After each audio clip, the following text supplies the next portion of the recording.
தாஜ்மஹால் இந்தியாவின் ஆக்கிரமிப்புக்குரிய உள்ளங்களில் ஒன்றாகும்.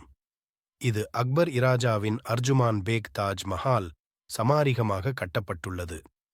இந்த கட்டிடம் ஆக்கிரமிப்புக்கு பொருந்தும் சோழ காலத்தில் அக்பர் இராஜாவின் அரசாங்கத்தின் தலைவராக உள்ளது. இது அக்பரின் பிரியகாந்தி எனும் ராணியின் நினைவுகளைக் கொண்டு கட்டப்பட்டது. இந்தியாவின் அரசர்கள் மற்றும் புராதிதியர்களின் இரங்கல்களைக் கொண்டு கட்டப்பட்ட இந்த அராஜக கட்டிடம் உலகின் அதிகமான கட்டிடங்களில் ஒன்றாக பாராட்டப்படுகிறது. தாஜ்மஹால் குறித்து சுருக்கமாக: கட்டிடம் தாஜ்மஹால் அக்பர் இராஜாவின் அர்ஜுமான் பேக் தாஜ்மஹால் என்றும் அழைக்கப்படுகிறது.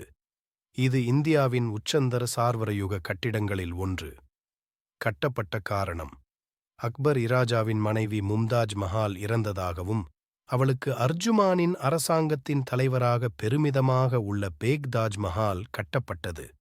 கட்டுநர்கள்: இந்தியாவின் முகேஷ் அம்பாலு நாயக்கர் எனும் கட்டுநர் தயாரித்துள்ளார்.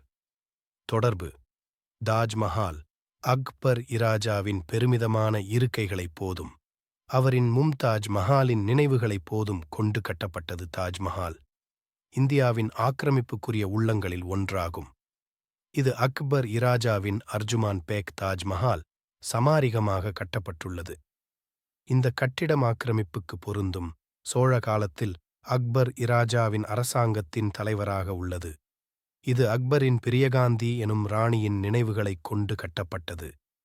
இந்தியாவின் அரசர்கள் மற்றும் புராதிதியர்களின் இரங்கல்களைக் கொண்டு கட்டப்பட்ட இந்த அராஜக கட்டிடம் உலகின் அதிகமான கட்டிடங்களில் ஒன்றாக